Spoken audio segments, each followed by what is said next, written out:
Well, we're using the bigger studio today. We have more than one guest, and here we are. We're talking about Mindful Man. And Mr. Kewley, we talk to you each year. Luckily, last year you got it in as well, in between events. You keep your fingers crossed, obviously, for this year. Yeah, hopefully, yeah. This year's Mindful Man will be on Saturday, 14th of August at the Children's Centre again. I've got one of our keynote speakers with us. Phil's presented every year so far. He's a popular speaker. And again, we've got a really good menu of different teachers, workshop leaders, and a couple of best-selling authors joining us via Zoom as well to give some presentations. Is that on purpose not to bring people over this time in case, or what? Yeah, this year it's just easier to have them join us via Zoom, but we're lucky that they're very well-known people in their field, so we're really looking forward to their presentations. Okay, Mike, tell us about what you're doing. So I'm actually presenting on something called Breathe into Hypnosis this year, which is looking at the connection between breathwork and hypnosis, and certainly in the way that I use hypnosis with my clients as a human performance coach, and showing people that actually they're kind of symbiotically connected. The two are hand in glove in some respects. Okay, I mean hypnosis has always got circus or entertainment smacked over it. You must try and remove yourself from that idea. Yeah, I mean, the entertainment area of hypnosis is sometimes unhelpful for what we do, using it for much more of a developmental purposes. And often, like, the first question that I get asked with clients when we talk about perhaps using hypnosis is, you're not going to make me bark like a dog or cluck like a chicken and things like that. So it can be problematic because what it does is it gives people an image and a picture and a thought process of what it is when it isn't really anything like that. What difference? Are you putting people into some sort of relaxation trance, or is that a trance too big a word? Well, I mean, they use the word trance when they talk about it on the other side of the water. In American hypnosis, they refer to trance as hypnosis. The funny thing about hypnosis is we're all in hypnosis all the time. You never really come out of it. All that happens is we deepen into it in certain contexts. So, like, for instance, when you're driving and you kind of zone out and forget your journey. But we actually access hypnosis when we watch things like films, because we place aside what we call our critical faculty. We don't say that that person can't fly, Superman can't fly, he can't do the things that he's doing. So we displace reality for a period of time, and we accept what we see as a temporary reality. So we're in hypnosis all the time. And can anyone reach that level, or some people very you've got to let your guard down slightly, maybe? Yeah, I mean, Dave Ellman, who's one of the real sort of famous guys of hypnosis in the 20th century, he used to say in his books that the only thing that would really keep someone out of hypnosis is fear. So if someone doesn't want to be hypnotized, you can't hypnotize someone. Can you lose control? I mean, is that what happens basically? You pass over suggestions to you. Sort of yeah, well, actually, it's a paradox, Paul. So you don't lose control; you actually gain control. So what you can offer someone using hypnosis is a way that they can engage perhaps part of their mind that they can't usually consciously access. So, for instance, they might have a bad habit. They might have something in their subconscious which is causing them to feel a certain way, and you can use the hypnosis to allow them to take control of that and let go of it, release it, change the behavior. So you're not taking control; you're actually giving control to the person. And the end result is people feel more relaxed, more better for it, no doubt. Like having a good long sleep, almost, I suppose. Relaxation. Yes, kind of, yeah, and certainly most people's experience of hypnosis when they describe it is one that's just complete relaxation. They come out the other side, and it's not necessarily sleep because you hear everything that's happening, so you're not stereotypically asleep. But what you are is in this paradox where you're very relaxed, but at the same time can still hear everything that's been said and still hear all the noises that surround you. Okay, so no wristwatches or counting. So it's all film stuff. It's all film stuff. You must dread that because it is that sort of thing that people go, oh no. Yeah. I mean, I use hypnosis with Olympic athletes, world champions. I've used it with special forces guys, US and UK. I've used hypnosis with polar exploration teams. I've used hypnosis with pretty much all of my clients, and sometimes with quite spectacular results.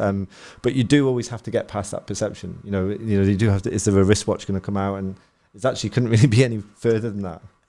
Okay, this is. I could talk about this for a long time, Mike. Let's generalise that though, because I mean we've talked many times with you, so I guess most people know what's going on if they're going to it. But do you want to give an overview and other things that may have changed this year? Yeah, I mean, just from what Phil said, the whole point of Mindful Man is that the talks and the workshops actually give you a tool or a technique or a method, and so much of the feedback we get is that people had an insight or a realization, or they realized something about themselves or how to change something about themselves.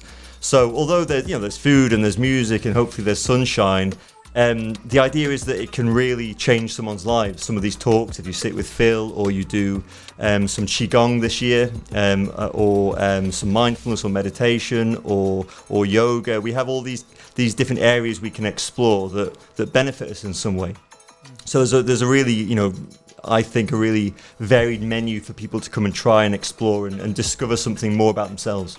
Do you know how many people are returnees and people who come for the first time? Yeah, there is a kind of core group that come to Mindful Man now, who've been coming, from the first one. I think it's the 4th year now. We'd love to grow it in the future, but yeah, we do have a kind of core following. That's interesting. So coming back and they're getting something out of it and they want more. Hey, that's right. That was the whole point. Yeah. Yeah. So no one ever hits just that point, of relaxation and Zen. Is that in the right word to use this? Yeah, but then you can just develop that further. There's no roof to that. You have your whole life to develop yourself, so you can just keep going.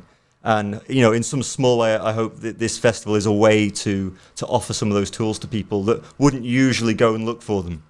And special guests coming in or zooming in. Who you got? Zooming in, we've got Steve Taylor, who's been at Mindful Man a few times. He's a best-selling author and a transpersonal psychologist. And we've also got Charlie Morley, who is a Mind Valley lucid dreaming coach. Do you want to say it one more time? Sorry. Yeah. I love that. Charlie Morley, so he's a Mind Valley lucid dreaming coach and mindfulness teacher. Which means what? Well, it's fast. See, I find this fascinating, but this is linking together mindfulness, where you're becoming more aware of your moment-to-moment experience, and lucid dreaming, where you become aware that you're dreaming. So now you can choose what to do in the dream. So you could fly, you could do things like that, but you can also begin to work with, for instance, nightmares. You can change the way you relate to certain people or things in your dream, which actually has quite a profound healing effect on your emotions or your perspectives. Yeah, because we all know. I mean, I have one only a week. You get locked into some sort of thing, and even though you can just wake up, you don't, and you just play this thing around. You get locked in something horrible. Yes, and it just plays in your mind. That's it. So this is a way to change that. Ah. So I'm looking forward to Charlie's presentation as well. Yeah. Okay. So when and where and your website and all that sort of thing. Yeah, so Saturday 14th of August at the Children's Centre. You can just look for Mindful Man on Facebook or go to my website, mikekewley.com, and you can buy tickets that way as well. And every year gets bigger and better, does it? I mean, last year might have been, you got it in, but I know there was a lot of last minute changes just to make last time, didn't you? I mean, it's tough at the moment with events, but it's more or less the same this year, a bit more varied maybe, and then going forward, we'd like to open it up for a full weekend rather than a single day. And on a serious note, I suppose as we record this, we don't know what's going on with people's stress levels probably going through the roof. Anything you want to say on that? I mean, is this the sort of thing people need to think about their well-being? Well, this is the point. There's a lot of uncertainty. There's uncertainty anyway in life, and now there's kind of times 10 with all this pandemic and things. So this is a way so we can become more resilient, more centered, more able to navigate what happens in life. Not just in a pandemic, but just generally tools to live with. Will you be doing some actual stuff at the event? People can sign up to have a session, or how's it work? Yeah, well, my plan is to obviously the whole point of what I'm going to talk about is the combination and the interaction of breathing into hypnosis, and I will do a demonstration most likely. So and I'll probably I might use one of the students that I've taught many people how to use hypnosis, and then what I may do as well is kind of a group hypnosis session where I just show people an introduction to what that state is, what that sort of peculiar altered state of hypnosis is, so they can experience it for themselves. And it you can do group hypnosis very, very easily.